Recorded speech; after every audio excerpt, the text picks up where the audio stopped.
Assalamualaikum warahmatullahi wabarakatuh.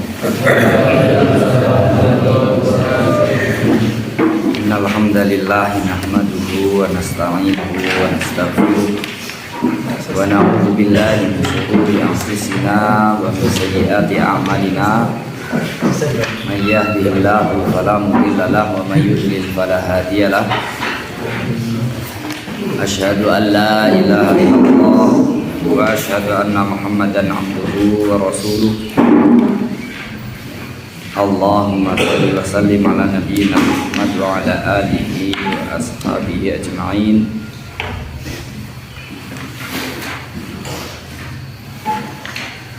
Pada pagi hari ini alhamdulillah kita sudah menginjak sesi terakhir ya.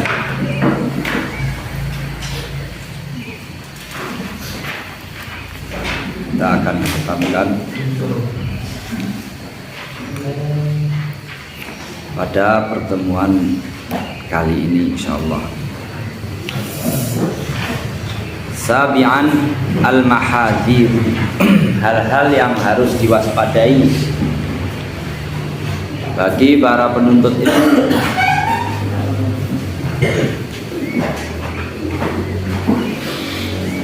Ada hal-hal buruk yang sering menjangkiti atau dilakukan oleh para penuntut ilmu. Yang ini yang perlu diwaspadai. Kalau ini tidak diwaspadai, kamu bisa terjerumus kepadanya, kamu melakukannya sehingga kamu akan binasa.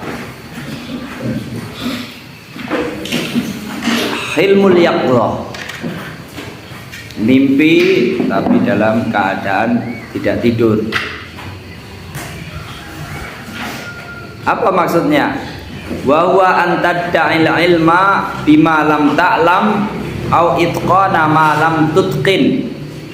Fadzalika hijabun kasifun anil ilmi. Yaitu mimpi dalam keadaan tidak tidur mimpi. Itu maksudnya adalah kamu mengaku mengetahui apa yang tidak kamu ketahui, atau mengaku ahli pada bidang tertentu padahal kamu tidak ahli. Fadzalika hijabun katsifun 'anil ilmi. Pengakuan itu merupakan penghalang besar untuk mendapatkan ilmu. Kenapa dianggap itu sebagai mimpinya orang yang tidak tidur? Jadi kalau orang melihat pertanyaan, ditanya satu pertanyaan, dia nggak tahu sebenarnya, tapi dia ketika ditanya itu dia merenung sebentar, cari gimana cara jawabnya biar tidak kelihatan tidak tahu. Akhirnya apa hasil renungannya itu dia sampaikan.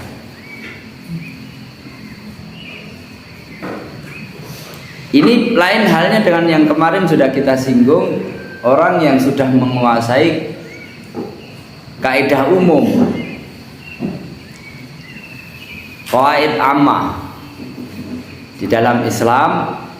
Dia sudah mengetahui hukum-hukum secara rinci. Karena hukum Islam itu walaupun sudah dikuasai secara rinci, akan terus muncul kasus-kasus yang tidak ada nasnya secara langsung. Orang seperti itu, orang yang sudah memahami seperti itu, dia akan melihat hukum itu berdasarkan kaidah umumnya. Kaidah umumnya.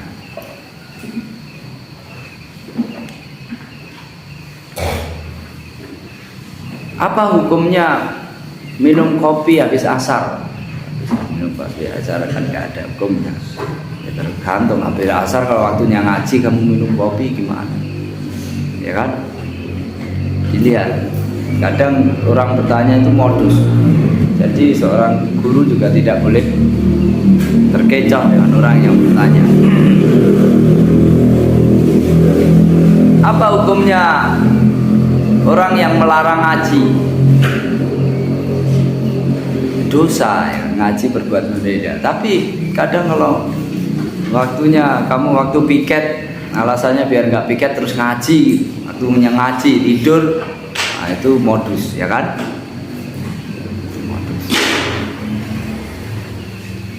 Tapi kalau maksudnya di sini adalah sebenarnya kamu tidak punya ilmu, tapi malu kalau nggak bisa jawab, merenung sedikit.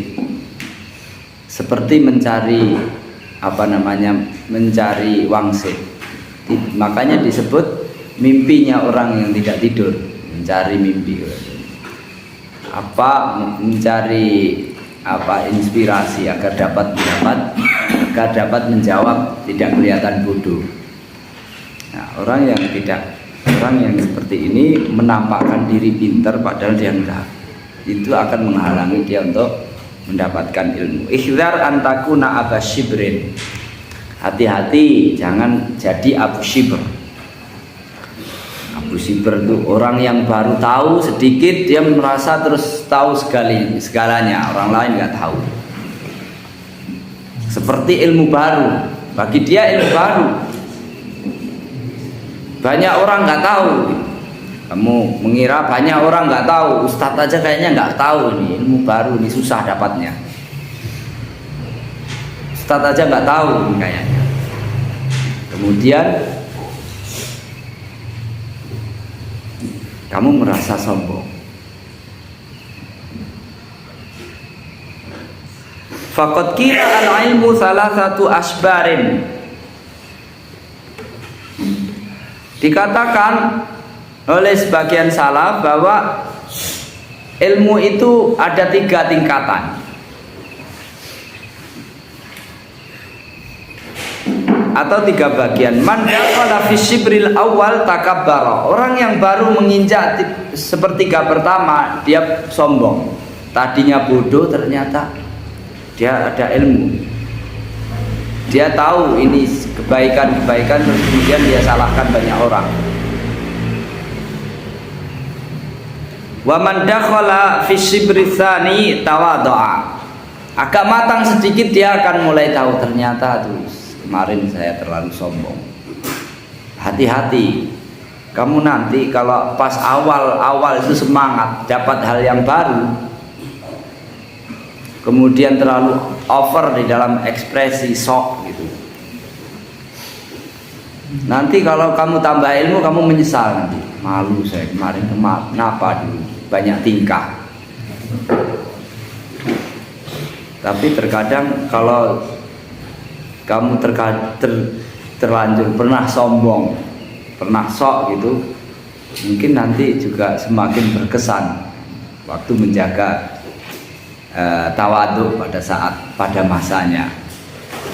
Jadi kalau terlanjur pernah sombong ya disyukuri saja. Kadang itu akan semakin memperkuat tekad kamu untuk tawadhu. Karena sombong itu kalau nanti pada saat kamu sadar itu malu. Dulu tuh kayaknya saya pinter banget ya, guru-guru saya bodoh-bodohin.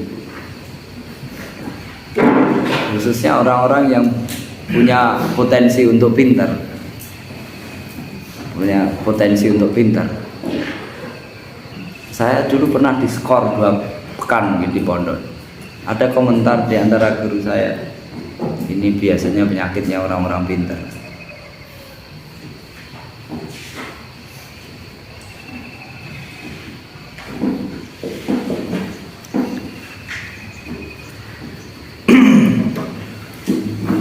Wa man dakhala fi shibri tsalits, masuk pada tingkatan yang ketiga, alima annahu ma ya'lam.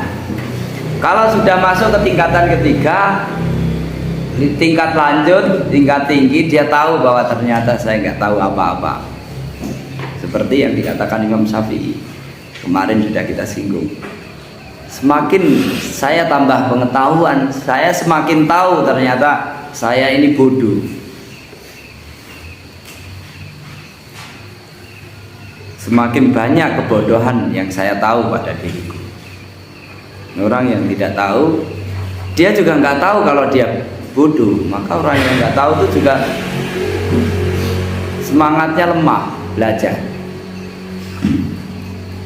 Biasanya lemah belajar itu bodoh. Orang semakin pintar semakin rajin belajar.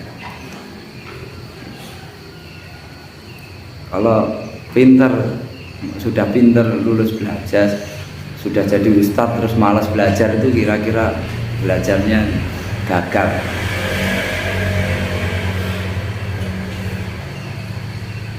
Itu juga pengusaha, orang cari uang. Umumnya semakin besar usahanya semakin semangat dia kerja. Penghasilannya semakin banyak semakin semangat dia kerja. At-tasaddur qabla ta'ahul, mengajar sebelum patut untuk mengajar.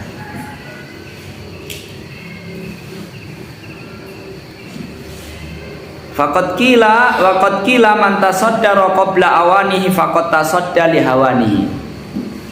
Siapa yang maju memimpin satu kajian sebelum dia sebelum memenuhi persyaratan-persyaratannya, sebelum waktunya, faqad tasadda li hawanihi, maka dia telah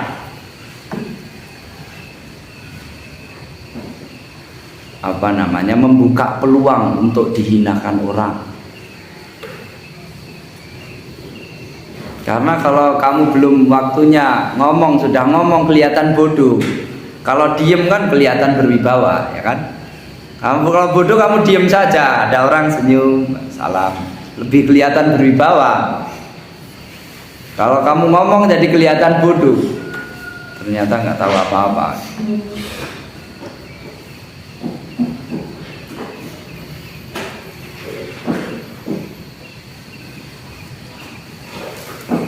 Kecuali kalau memang kamu batasi apa yang kamu bicarakan, ya.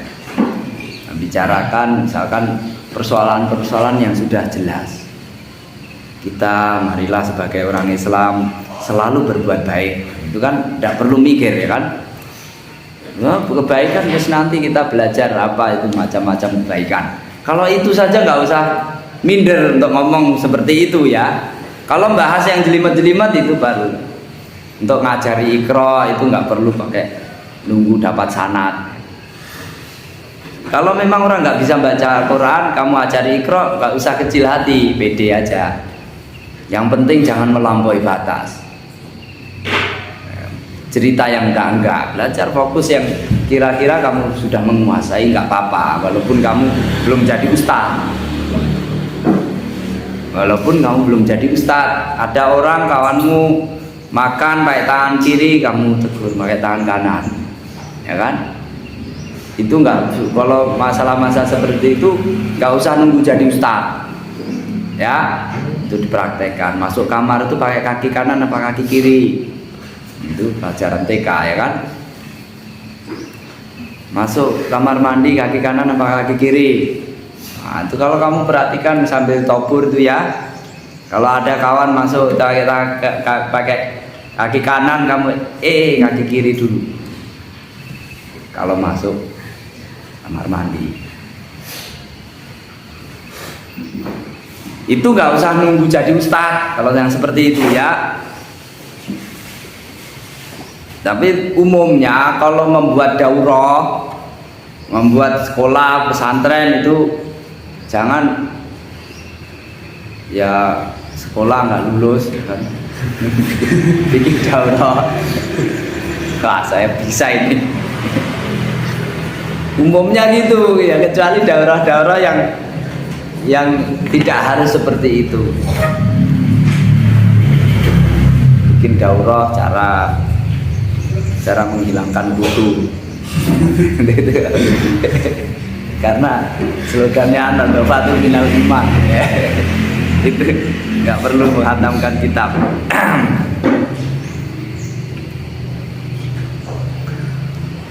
At-taman atanamuru fil ilmi.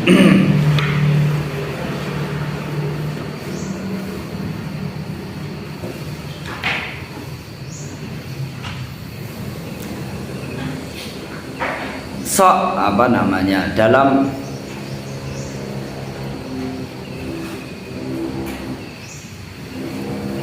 wadzalika bi an turaji'a mas'alatan au mas'alatain.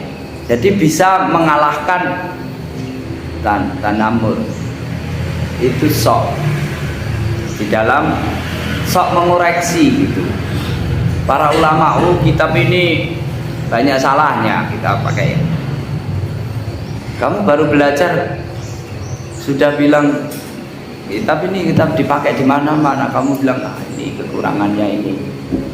Ya mungkin kalau seorang guru yang sudah berpengalaman tanpa menjatuhkan, semua kitab itu pasti ada kekurangannya, itu semua tahu. Tapi kalau kamu baru belajar ini, kata ustaz saya ada kekurangannya, itu sok itu kalau kamu. Memang semua orang juga tahu bahwa semua kitab itu ada kekurangannya. Kamu kalau mau belajar kitab tanpa kekurangan nggak akan pernah belajar.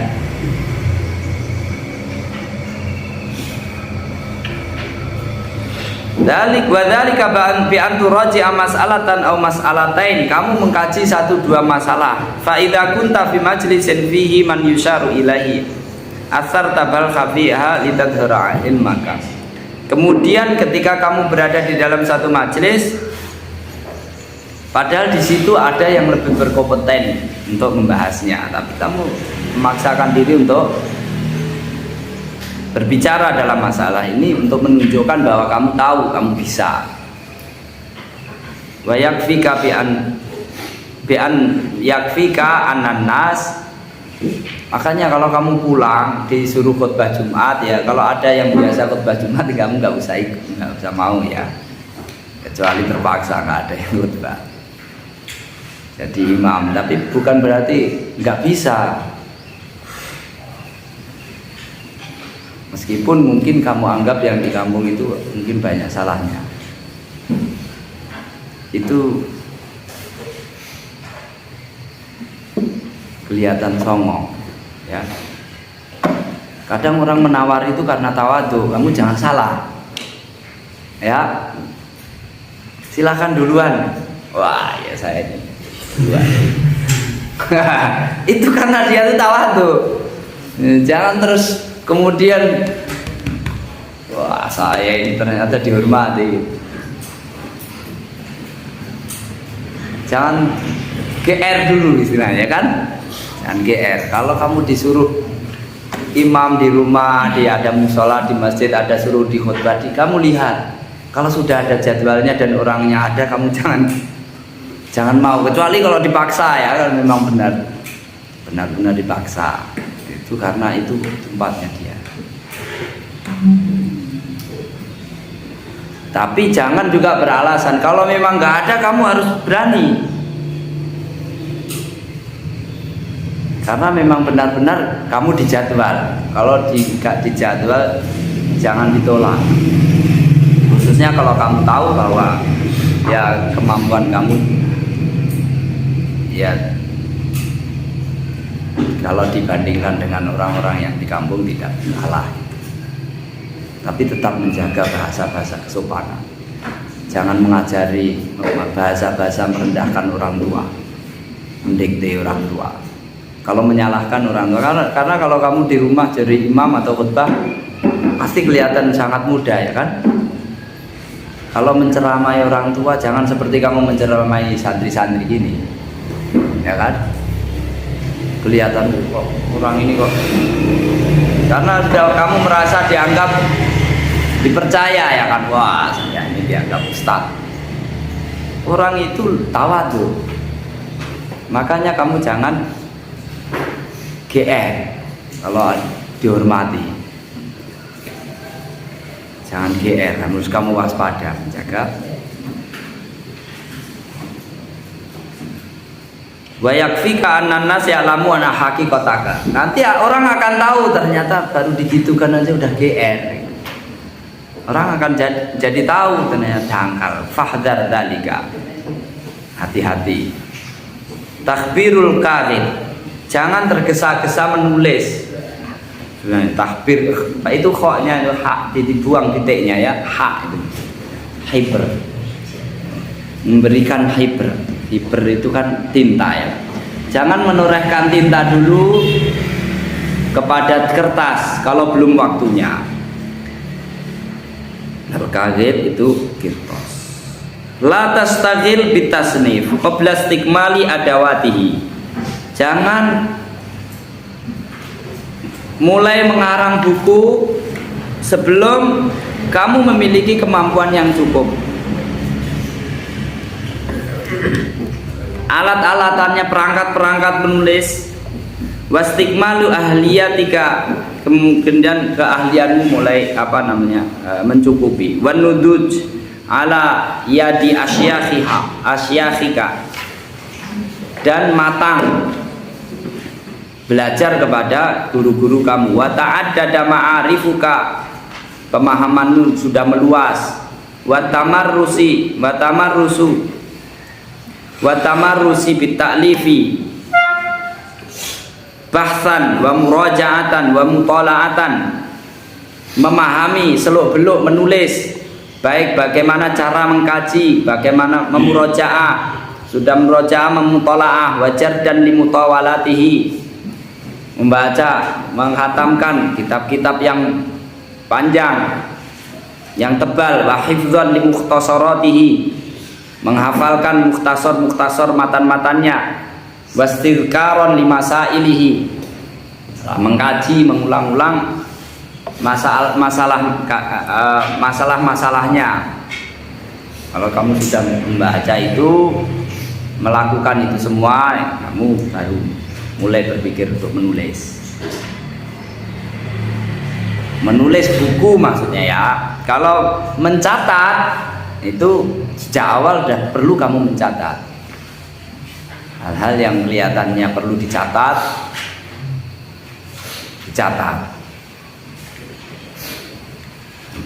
Meskipun nanti bisa jadi catatanmu itu akan menjadi sebuah buku, kayak Sayyidul Khotir Ibnu Jauzi, ada terlintas sebuah hikmah, catat. Terlintas sebuah ilmu, catat, dikumpulkan, dan itu menjadi bermanfaat. Karena terkadang apa ilmu yang memang keluar betul-betul kita resapi dari dalam hati kita, itu bisa diterima secara lebih mendalam, berkesan bagi orang yang membacanya. Mauqifuka min wahmi man sabakoka, bagaimana menyikapi kesalahan orang yang sebelum kamu, ustadz kamu atau ulama-ulama sebelumnya. Innal munsifa yajzimu annahuma min imamin illa walahu aghlatun wa auhamu. Orang yang proporsional ya, dia sudah yakin bahwa memang nggak ada orang itu tidak punya salah, sehebat apapun ulama itu sudah menjadi keyakinan dasar. Fa inna dzalika yaghmuru fi bahri ilmihi wa fadlihi. Fala tusir, namun kalau seorang ulama yang sudah dikenal, dia itu ustadz atau dia itu ulama, kalau dia punya kesalahan, itu ketahuilah status dia sebagai ulama itu menunjukkan bahwa yang benar itu lebih banyak daripada yang salah. Karena kalau dia sering salahnya, itu nggak akan bakal jadi ustaz, ya, paling nggak naik-naik, nggak lulus, atau nggak jadi ulama. Kalau dia jadi ulama berarti sudah biasa menyampaikan banyak kebenaran. Namun kadang salah, kadang salahnya juga parah. Itu tidak usah terlalu kaget. Kamu kaget karena menganggap mungkin guru kamu itu orang nggak pernah salah. Sebelumnya kamu anggap ada ulama itu nggak pernah salah. Nah, ini jagoan saya, gitu. Imam saya, nggak akan salah. Itu nanti kalau ternyata salah, kamu kecewa. Ternyata Ustadz juga salah.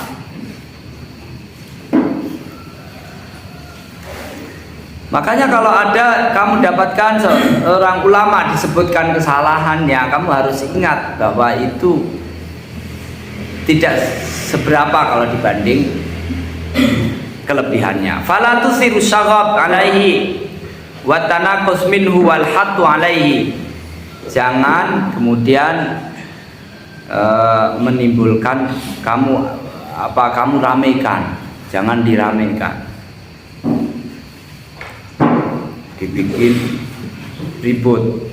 Oh, ini salah, lama ini salah. Kemudian apalagi menghina dan merendahkan. Fa idza dhafirta biwahmin lahu fala tafrah lil haddi minhu. Kalau kamu dapat menemukan kesalahan seorang ulama, janganlah kamu kemudian membanggakan diri, kemudian merendahkan dengan cara merendahkannya. Walakin iltamisil uzra lahu wa sahihil khata. Tapi carilah alasan yang membenarkannya, kira-kira kenapa dia, alasan yang membenarkan kenapa dia harus memilih itu. Kemudian namun demikian tetap kesalahannya diluruskan. Makanya ada kaidah di dalam perselisihan itu la qudwata fil khata'i wa in kana sahibuhu ma'dzuran. Tidak, kalau benar-benar salah kita tidak boleh meneladaninya, meskipun panutan kita yang melakukan kesalahan itu barangkali dalam melakukan kesalahan dapat pahala karena dia berijtihad. La qudwata fil khata'i wa in kana sahibu ma'dzuran. Dalam kaidah lain disebutkan la talazuma bainal khata'i wal itsm. Orang berbuat salah itu tidak serta-merta dia berdosa. Karena orang melakukan kesalahan itu terkadang terpaksa atau terkadang karena dia tidak tahu kalau itu salah. Maka salah itu tidak selalu berdosa. Nah, bagi pemula biasanya belajar itu ini salah ini benar dulu, kan belajar apakah orang yang bersalah itu kaidah awalnya kamu kalau melakukan kesalahan dapat dosa, kalau melakukan kebenaran dapat pahala. Itu kaidah awalnya. Tapi nanti kalau sudah masuk dalam praktek, terkadang orang yang berbuat benar dapat dosa. Kalau modus, ya kan? Atau kalau yang lain ada unsur politik, atau sebaliknya berbuat salah dapat pahala. Kenapa? Karena dia sudah berusaha untuk benar, atau karena menghindari kesalahan yang lebih berat sehingga terjerumus pada satu kesalahan tapi lebih ringan. Kadang itu justru kesalahannya mendapatkan pahala. Tapi kalau pemula jangan main-main di situ. Saya salah, berbuat salah semoga dapat pahala, itu dungu namanya, ya kan? Karena ini menilai orang lain, menilai orang yang sudah baik, yang sudah dipastikan itu diakui bahwa dia orang baik. Ulama itu kan orang baik, ya kan? Kalau ulama itu tidak baik, tidak ada orang yang baik. Makanya Imam Syafi'i, Imam Abu Hanifah mengatakan kalau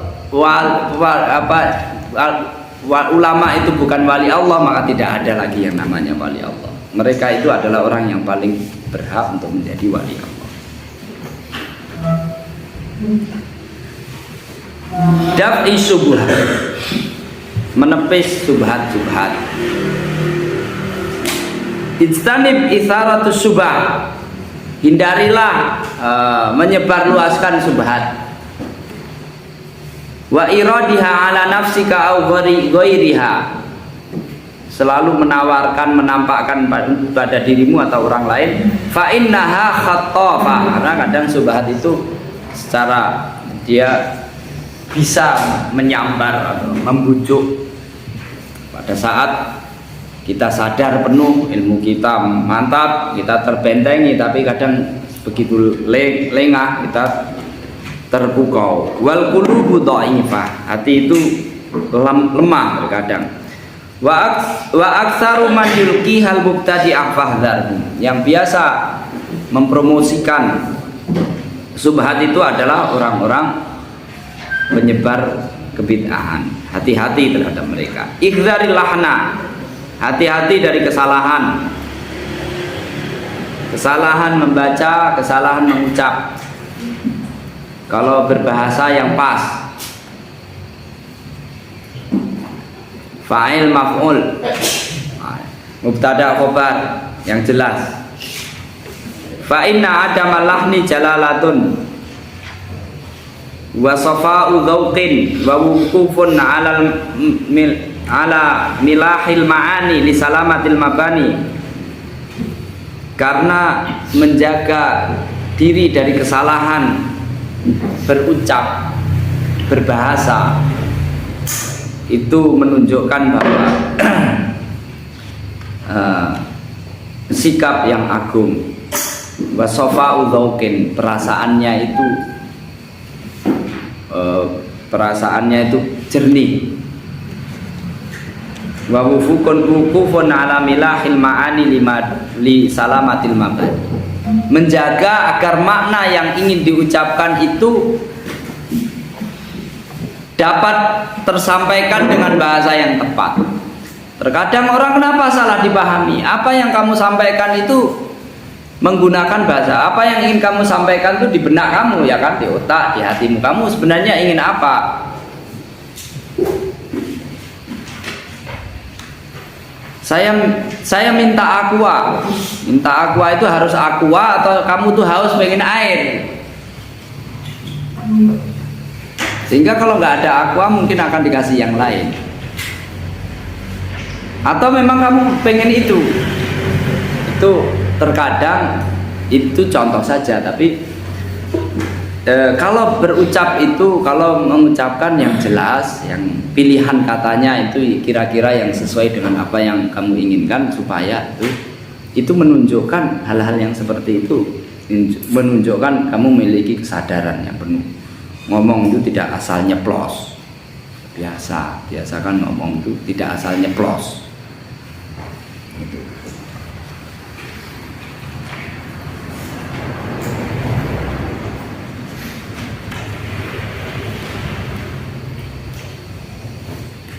Ada anekdot.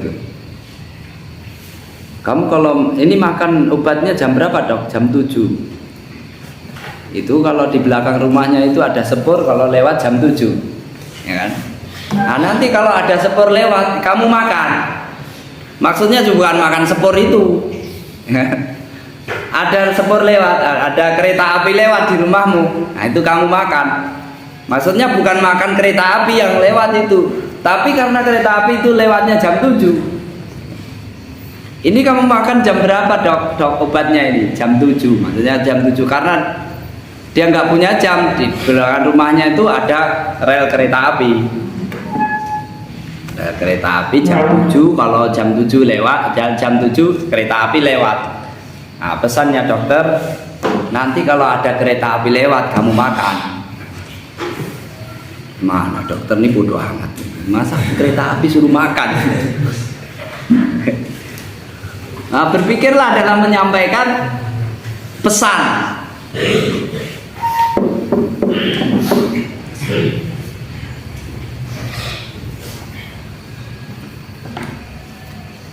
Fahdhar dzalika fil lafzi wal katbi, hati-hati dalam berucap maupun menulis. Jangan sampai salah ngomong, jangan sampai salah tulis. Al-ijhadul fikri, aborsi pemikiran. La tukhrij al-fikrata illa ba'da nudujiha waqti maliha. Jangan kamu keluarkan pendapat ide kamu sebelum kamu benar-benar kamu matangkan. Benar nggak usulan saya ini? Usulan atau gagasan itu jangan langsung dilontarkan, ditawarkan, diusulkan sebelum kamu benar-benar kamu pikirkan. Nanti itu seperti aborsi, seperti orang yang menggugurkan bayinya sebelum dia lahir. Biar cepat. Kamu lihat ayam itu kalau ini sudah 2 minggu hampir 3 minggu ini tidak netes-netes, biar cepat saya buka, mati itu ayam, ya kan? Itu kamu kalau biarkan dia netes sendiri, dia tahu itu kasihan dia belum bisa, saya bukain biar cepat. Mati itu kalau kamu bukain itu. Kira-kira begitu. Kamu kalau punya ide, saran, gagasan, biarkan dia matang. Cara mungkin sebelum di antara cara mematangkannya selain merenung, mempelajari, kamu juga bisa diskusi dulu. Fa inna dzalika ijhadun li fikrika, itu merupakan aborsi terhadap pemikiranmu, menggugurkan kandungan. Al-Israiliyat al-Jadidah. Israiliyat itu dulu zaman orang-orang Bani Israel itu banyak cerita, karena mereka itu adalah satu bangsa yang kalau seorang nabi selalu dipimpin oleh seorang nabi. Kalau ada nabi meninggal, ada nabi baru, bukan hanya ustadz yang mimpin. Bahkan terkadang satu masa itu rasulnya double, Nabi Musa, Nabi Harun, dapat rasul 2 hebat-hebat, ya kan? Nabi Isa, Nabi Yahya, dan seterusnya. Jadi mereka punya cerita-cerita dari para nabi, cerita-cerita yang itu penuh pelajaran, penuh hikmah. Tapi karena orang Bani Israel ini orang-orang yang brengsek gitu, jadi tidak bisa dipercaya. Nah, Israiliyat itu ya mungkin temanya bagus, tapi orangnya nggak bisa dipercaya. Kayak kamu baca berita, bacanya ini penting, ada bencana atau ada apa, itu kan penting. Masalahnya itu bukan perkara itu penting atau nggak penting, itu akurat nggak beritanya itu. Sudah berantem nanti nggak akurat. Nah, Israiliyat baru, Neo Israiliyat, kira-kira gitu. Wahya manafasahul mustasyrikuna min Yahud wa Nasara, apa yang diembus-embuskan Yahudi Nasrani, orang-orang orientalis. Fahya a'dhamu khatara minal Israiliyatil qadimah, lebih berbahaya daripada Israel zaman dulu. Israiliyat zaman dulu. Fa inna hadhihi qad ittadaha amruha dibayani Nabi sallallahu alaihi wasallam al-mauqifa minha. Karena Israiliyat itu sudah jelas bagaimana cara menyikapinya.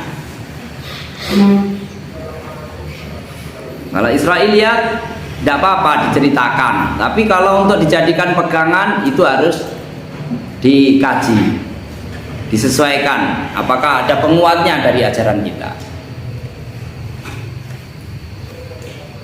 Kalau nggak ada penguatnya, ya nggak ada pendukungnya dari ajaran kita, ya nggak, ya hanya sekedar referensi, tambahan informasi yang tidak bisa dijadikan panduan patokan. Nah, kira-kira begitu.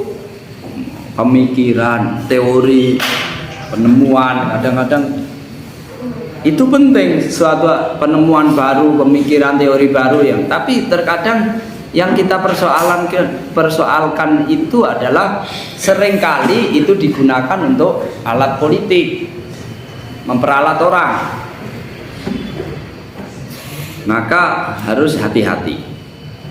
Atau justru yang parah adalah merusak ajaran, merubah-rubah ajaran. Wa nasrul ulama al-qaula fiha, tentang Israiliyat lama itu sudah para ulama sudah menjelaskan pembahasannya. Amal jadidah fahiya syarrun mahdun bala'un mutadafiqun fahdar an taqa'a fiha. Kalau neo Israiliyat ini itu murni keburukan, itu bencana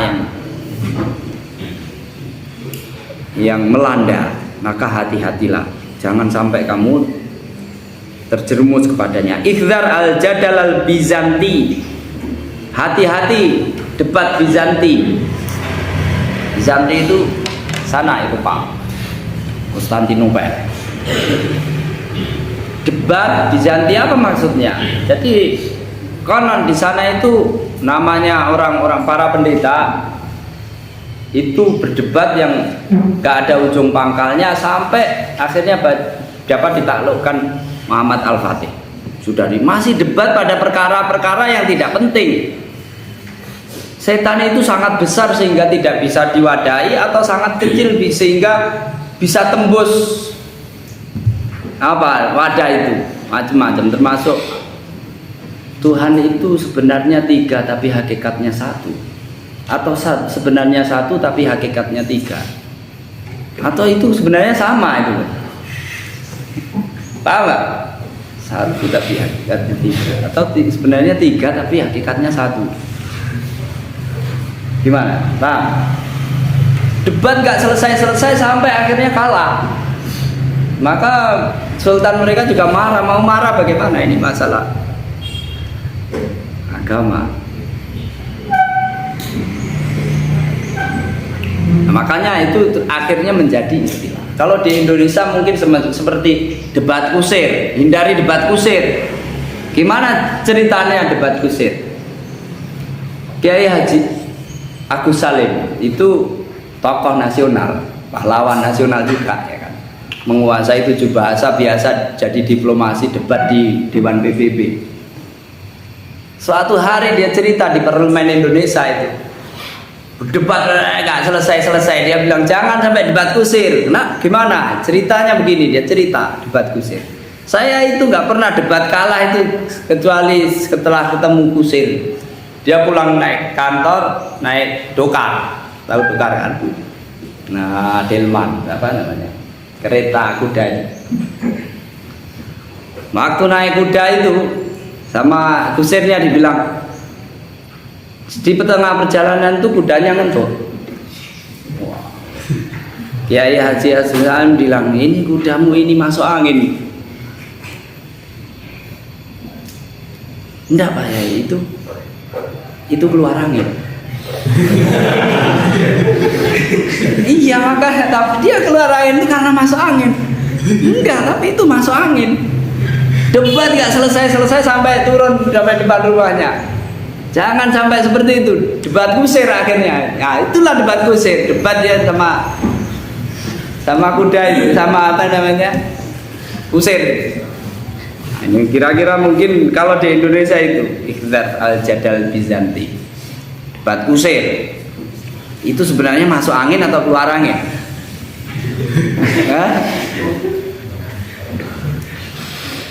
Keluar angin, tapi dia masuk angin. Dia keluar angin itu kalau masuk angin. Enggak, dia keluar angin.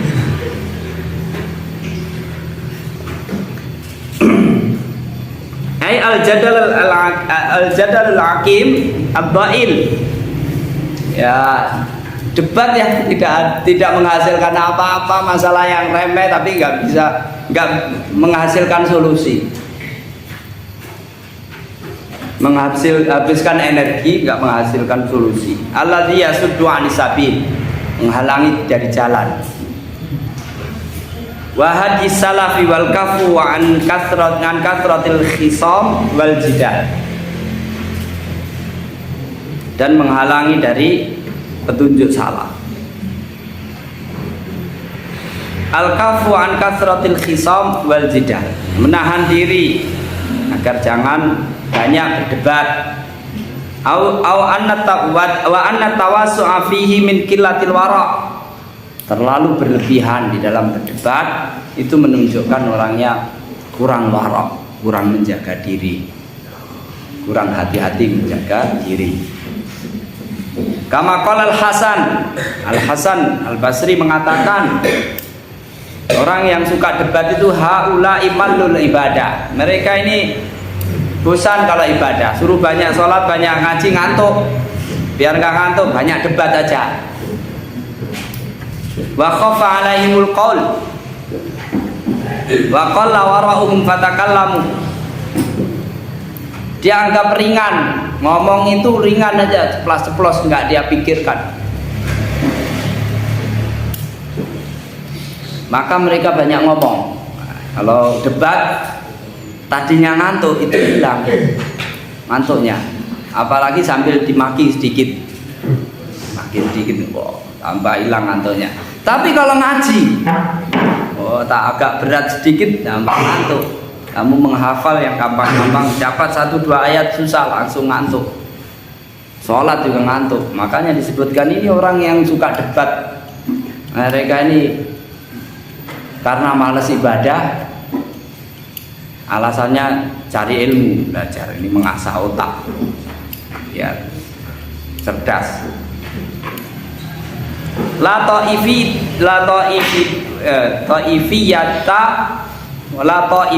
Ta'ifiyata wala khizbiyata ya'tidul wala wal bara' 'alaiha yuqadul wala wal bara' 'alaiha.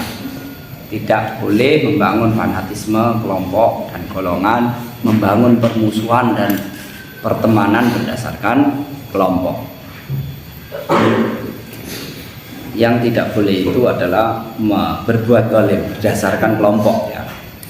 Adapun pengelompokan manusia itu tidak bisa dihindari. Kamu ada kelas 1, kelas 2, angkatan tahun sekian. Yang tidak boleh itu akhirnya fanatik. Satu angkatan dengan angkatan lain saja sulit akur, apalagi kalau beda pondok.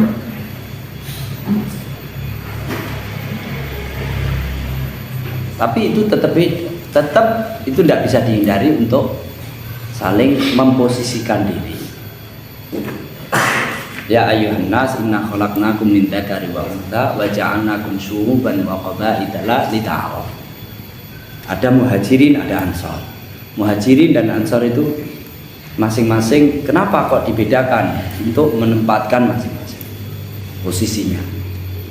Tapi kalau sudah sampai digunakan untuk bertengkar, itu Rasulullah pernah marah, ya kan? Muhajirin nyolek orang ansor atau sebaliknya, kemudian bertengkar, orang muhajirin mengatakan ya lal muhajirin, ansor bilang ya lal ansor, akhirnya mau berantem. Rasulullah mengatakan ada wal jahiliyati wa ana baina adhurikum da'uha fa innaha mumtina. Itu padahal kelompok yang sudah mulia disebutkan di dalam Al-Quran kemuliaannya. Tapi kalau digunakan untuk kepentingan fanatisme, gunakan untuk membangun al-wala wal bara' berdasarkan itu jadi kelompok muhajirin dan ansor aja disalahkan. Apa salah ya muhajirin? Ya lal muhajirin, ya lal ansor. Ahlul Islami laisa lahum simatun siwal Islam. Tidak ada identitas orang Islam kecuali Islam. Saya orang Islam. Maksudnya yang dia bangun untuk permusuhan dan segala. Tapi kalau ditanya ya Islam, tapi kamu dari mana? Orang mana? Lulusan mana? Abil Islamu la abali siwahu idaftakharu bi qaisin aw tamimi. Bapakku adalah Islam, marga Islam. Tidak ada marga selain Islam bagi saya. Meskipun kalau ada orang membanggakan dia dari marga atau dari suku Qais atau Tamim. Fahdhar ya talibal ilmi minal hizbiyati wa firra minha firaraka minal asad. Hati-hati wahai penuntut ilmu. Hati-hati jangan sampai melakukan bersikap hizbiyah, fanatisme kelompok, golongan. Wa firra minha firaraka minal asad. Jauhkan dirimu, larikan dirimu darinya sebagaimana kamu lari dari singa. Kalau bertemu singa kamu lari, kamu bertemu dengan sikap hizbiyah ini kamu lari. Fa innaha a'dhamul awaiqi 'anil ilmi. Sesungguhnya sikap fanatisme ini merupakan penghalang yang sangat besar untuk mendapatkan ilmu. Wa bisababit tafriqi 'anil jamaah. Wa sababut tafriqi 'anil jamaah. Menjadikan orang Islam itu terpecah belah. Fakam awhanat hablal ittihadil islami wa ghasyiatil muslimina bisababihal qasi. Betapa fanatisme ini sangat melemahkan ikatan persatuan Islam dan menimpakan berbagai bencana kepada kaum muslimin. Fahdar ahzaban wa ta'ifa mislaha masaluha kalmayazibi tajma'ul ma'a kathiran wa tufarriqu hadaron. Hati-hati dari perpecahan-perpecahan kelompok ini. Ibaratnya dia itu adalah seperti pancuran, talang, saluran air. Dia hanya menyalurkan air hujan atau air yang dari sana kemari. Dia salurkan air yang keruh-keruh, kemudian dia buang begitu saja.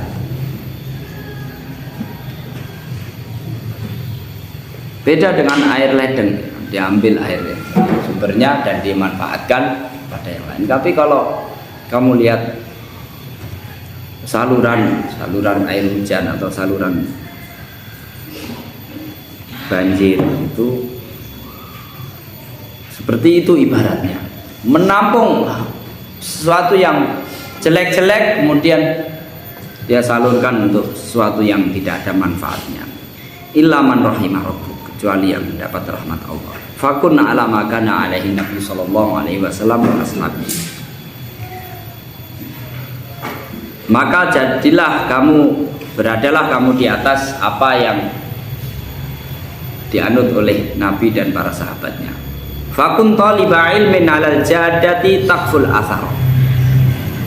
Jadilah kamu penuntut ilmu yang berada di atas jalan yang benar, mengikuti asar peninggalan Nabi Shallallahu Alaihi Wasallam. Watatabu isunan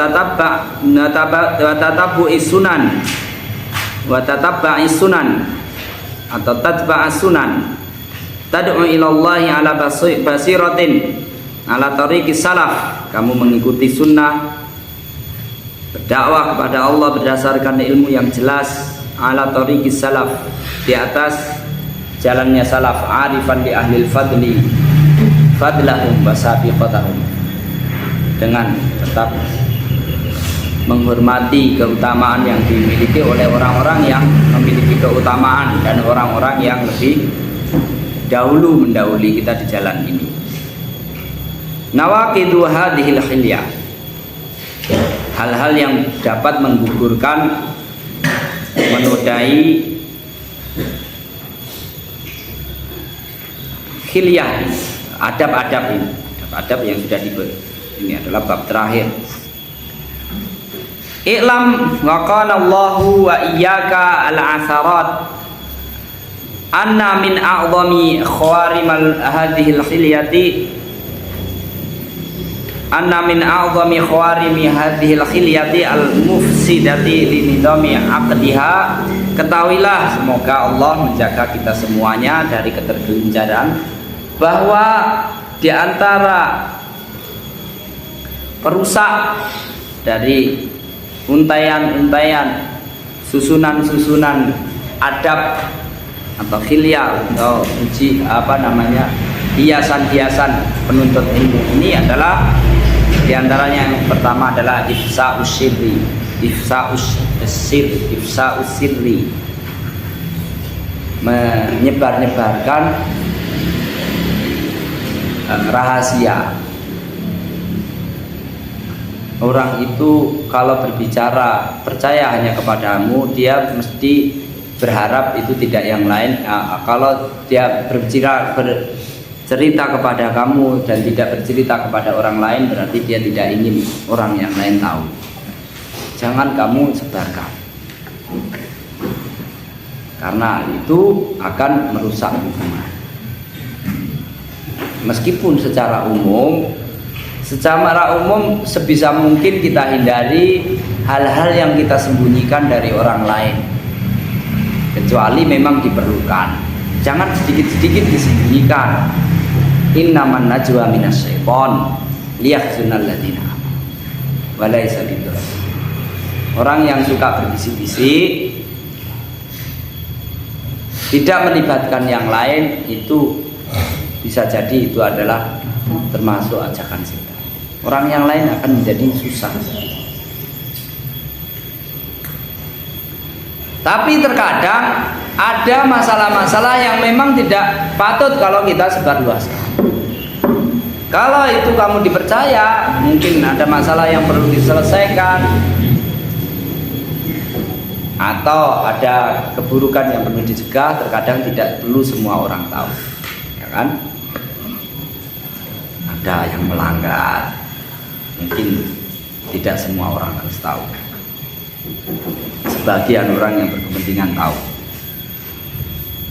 Itu terkadang kalau memang tidak diumumkan, jangan disebar-sebarkan. Akan merusak hubungan kita sebagai hidup kita dalam kebersamaan. Tapi usahakan terbuka, jangan sedikit-sedikit disembunyikan. Nanti orang akan salah paham. Wa naqlul kalami min qaulin ila akhar. Kemudian menyampaikan perkataan orang lain. Ada orang mengatakan ini disampaikan kepada semua hal, karena semua orang itu berkata, berucap terkadang sesuai dengan siapa yang dia hadapi. Meskipun secara dasar sebaiknya kita tidak mengatakan kepada orang itu ya sama. Hanya terkadang kondisi itu menuntut kita kepada orang-orang tertentu, kita harus lebih menjaga adab pada orang-orang tertentu, tidak seperti itu. Atau berita-berita yang lain, khususnya yang berkaitan dengan hukum. Kalau kamu berita ada orang yang bertengkar, bercerita kepada kamu, kamu cerita-ceritakan. Kadang perkataan kamu itu benar, tapi itu merusak hubungan. Itu namanya namimah. As-salafu wal lasana, kasar, juga bersilat lidah. Kalau ngomong jangan kasar-kasar. Bukan berarti tidak boleh keras dalam arti volumenya keras, nggak apa-apa. Jangan terlalu keras juga.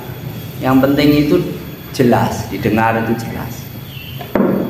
Jangan terlalu keras.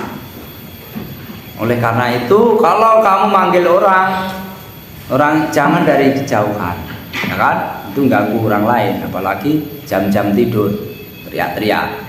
Kalau kamu bisa cari dekati orangnya, sampaikan apa ya. Kecuali kalau di pinggir pantai sana atau di tengah sawah gitu ya, nggak apa-apa teriak-teriak sesekali. Tapi kalau di sini jangan teriak-teriak. Kamu cari orangnya, ajak ngomong baik-baik, meskipun tidak perlu bisik-bisik. Kalau tidak perlu ya ngomong yang seperlunya. Lasana itu orang yang suka bersilat lidah, mau melintir-melintir perkataan, terus kemudian nggak jelas mana yang sebenar mana yang salah, atau alasan biar nggak kena hukuman, alasannya bulat-bulat, Anda bingung saatnya ini salah apa enggak, ya kan? Bisa saja bingung kan, nggak salah. Makanya saya kasratul kalam, banyak bicara, wa dukhul fi haditsin baina tsnain, nimbrung. Orang lagi ngobrol berdua, kamu nimbrung, khususnya kalau kamu tahu bahwa itu dia sedang punya kepentingan ngobrol berdua. Kecuali kalau memang itu obrolan yang lepas, kamu tahu bahwa tidak ada sedang dibicarakan tidak berdua. Al-hikdu, dendam. Orang itu pasti punya kesalahan, kalau bisa kamu maafkan, kalau memang merugikan bisa kamu balas sesuai dengan keadilan, berbalas kisos. Tapi kalau jangan berdendam. Dendam itu biasanya orang yang lemah. Kalau orang yang kuat, didolimi, dia langsung balas. Bahkan kalau bisa balasnya yang lebih keras, ya kan? Nah, kelas 1 jailin kelas 6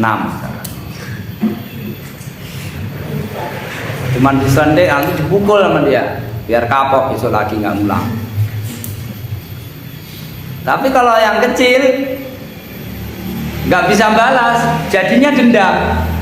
Awas nanti kalau tidur, kamu lihat aja sandalmu hilang. Itu dendam. Itu jurusnya orang malas, orang lemah. Ada perang gerilya, harbul isobat. Perang gerilya jurusnya.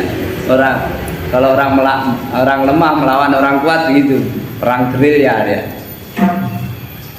Kalau orang kuat pakai perang nuklir, langsung aja semuanya tetangga-tetangganya habis, bukan hanya dia yang habis.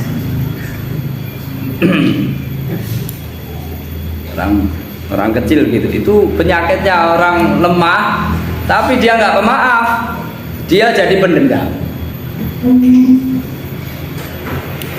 Maka maafkanlah. Memaafkan itu yang paling kelihatan. Ori itu memang kalau kelas 6 didolimi kelas 1 dia memaafkan, itu ori, kira-kira bermanfaat, itu kira-kira dapat pahala. Tapi kalau kelas 1 dijailin kelas 6 memaafkan itu belum tentu, karena pepet maafkannya. Karena kalau nggak memaafkan nanti tambah dijahilin.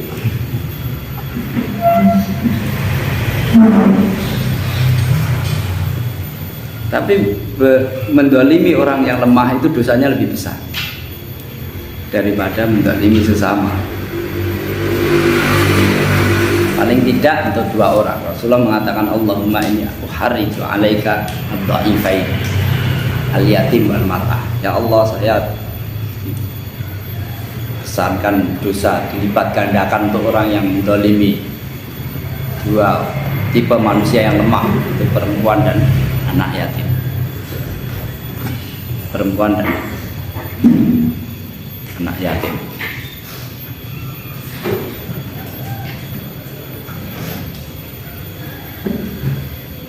Al-hasad, kalau ada orang lain mendapatkan kebaikan, sakit hati dia. Sakit hati. Yang lebih parah kemudian berusaha supaya orang lain itu gagal mendapatkan kebaikan. Orang itu kok hafalannya cepat, itu nggak apa-apa sebenarnya. Kalau ada kawannya hafalannya cepat, terus kemudian ujian dia jadi semangat, itu nggak dosa. Tapi kalau dia jadi juga tetap malas, pokoknya bagaimana dia juga nggak bisa ujian, saya nggak bisa ujian, bagaimana dia juga nggak bisa ujian, nah itu dosa besar. Tapi kalau jadi semangat, wah dia aja bodoh aja udah nilainya bagus, saya pinter kok. Enggak. Jadi semangat tanpa harus memusuhi, itu nggak apa-apa. Wasu'udzon, selalu berburuk sangka. Wa mujalasatul mubtadi'ah, bergaul dengan orang-orang mubtadi'ah.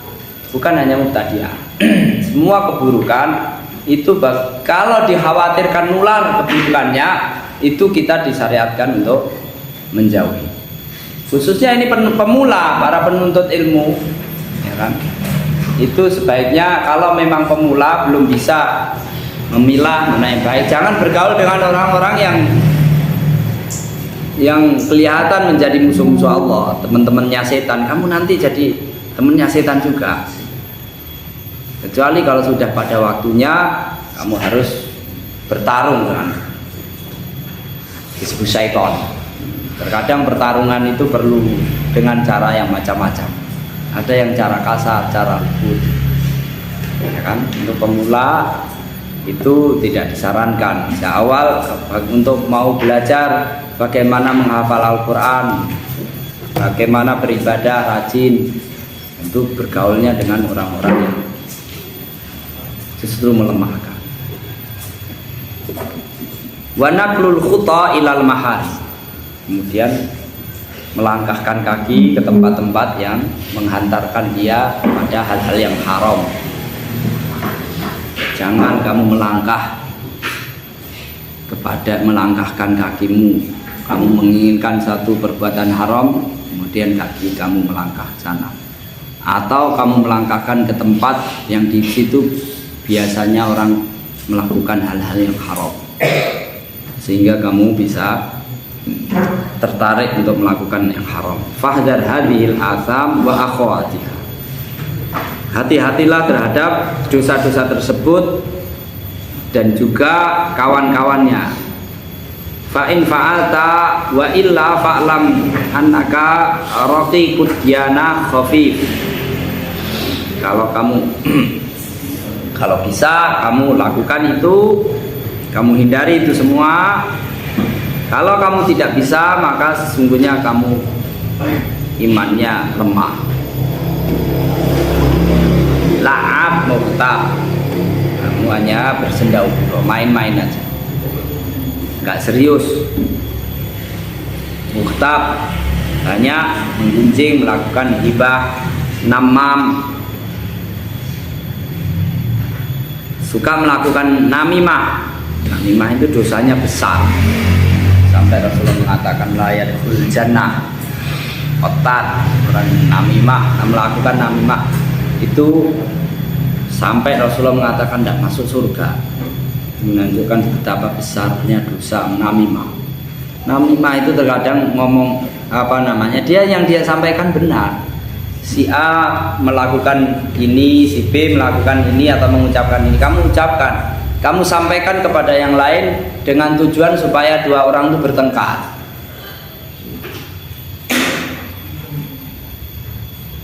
Apalagi kalau yang disampaikan itu dusta, fitnah. Bahkan sebaliknya, demi persatuan itu terkadang boleh bohong.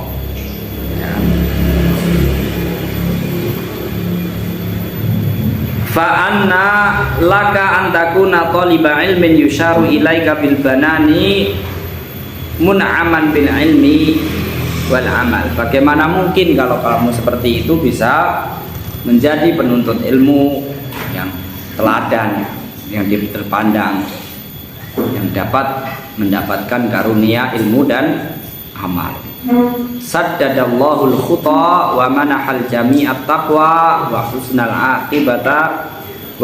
aqibati fil akhirati wal ula. Semoga Allah meluruskan langkah-langkah kita semua dan memberikan semuanya ketakwaan dan akhir yang baik di dunia dan di akhirat. Wa sallallahu ala nabiyyina Muhammadin wa ala alihi wa sahbihi wa sallam. Dengan itu kita sudah selesai limazi di tafsilin yuraja'u aslul mukhtasar. Untuk menambah rinciannya silakan mengkaji kitab aslinya, yaitu Khilyatul Talibil Ilmi yang ditulis oleh Syekh Bakar bin Abdullah Abi Zaid. Allahumma shalli ala Muhammad wa ala ali Muhammad kama shallaita ala Ibrahim wa ala ali Ibrahim wa barik ala Muhammad wa ala ali Muhammad kama barakta ala Ibrahim wa ala Ibrahim fil alamin innaka Hamidum Majid. Rabbana atina fid dunya hasanah wa fil akhirati hasanah wa qina adzabannar. Allahumma inna nas'aluka mujibati rahmatik wa azaima maghfiratik wassalamata min ismin wal ghanimata min kulli birrin wal ghanimata min kulli birrin min kulli birrin wassalamata min kulli ismin wal ghanimata min kulli birrin wal fawza bil jannati wal najata minan nar. Allahumma anfa'na bima 'allamtana wa 'allimna ma yanfa'una wa zidna ilman wa 'amalan wa adaban wa fikran fid din ya rabbal alamin. Wa akhiru da'wana alhamdulillahi rabbil alamin. Wassalamu alaikum warahmatullahi wabarakatuh.